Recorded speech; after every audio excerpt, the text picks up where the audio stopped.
नमस्कार दोस्तों, अभी अभी की बहुत ही बड़ी और ब्रेकिंग न्यूज सामने निकल के आ रही है, जहां पर एनडीए में सीट बंटवारे से पहले जीतन राम मांझी की प्रेशर पॉलिटिक्स शुरू कर डाली। इतने सीटों की मांग, कहा कि एनडीए के मन में हमारे लिए अगर कुछ है तो हमें इतनी सीटें दी जाए। बिहार विधानसभा चुनाव 2025 में सीट बंटवारे को लेकर खेला शुरू हो गया है। एनडीए में सीट बंटवारे से पहले जीतन राम मांझी ने अपना प्रेशर पॉलिटिक्स को शुरू कर दिया है।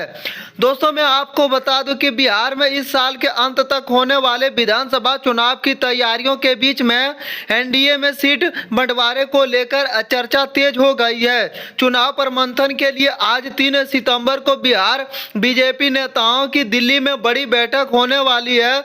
इसी के बीच में एनडीए में सीट बंटवारे की सुगबुगाहट तेज हो गई है। दोस्तों, इसी के बीच में हिंदुस्तानी आवाम मोर्चा के संस्थापक और पूर्व मुख्यमंत्री जीतन राम मांझी ने बड़ा बयान देकर सियासी सरगर्मी को और बढ़ा दिया है।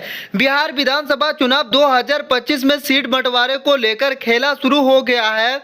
इसी के बीच में केंद्रीय मंत्री जीतन राम मांझी ने एनडीए में सीट बंटवारे को लेकर बड़ी बात कह दिया है। उन्होंने कहा कि आम लोगों की मांग भी है और मैं भी कहता हूं कि हमारी पार्टी को मान्यता दिलाने के लिए एनडीए के मन में अगर हमारे लिए सहानुभूति है तो हमें कम से कम 20 सीटें बिहार विधानसभा चुनाव में दिया जाए।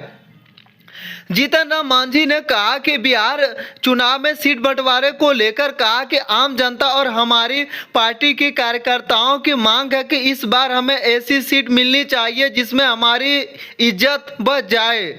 हम लोग चाहते हैं कि हिंदुस्तानी आवाम मोर्चा को मान्यता पार्टी का दर्जा मिले। इसके लिए विधानसभा चुनाव में हम लोगों को हर हाल में 20 सीटें मिलनी चाहिए।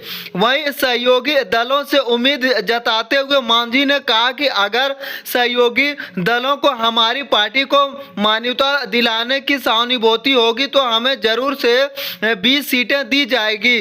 जीतन राम मांझी ने आगे कहा कि जनमानस की अब चाहत है कि अब हम बिहार विधानसभा चुनाव में 2-4 सीट ना लेकर जाएं बल्कि 20 से ज्यादा सीटें लेकर जाएं। बीजेपी नेताओं ने भी कहा कि विधानसभा वॉइस हर जगह हमारे कार्यकर्ता काम कर रहे हैं तो 20 से ज्यादा विधायक हमारे होने चाहिए।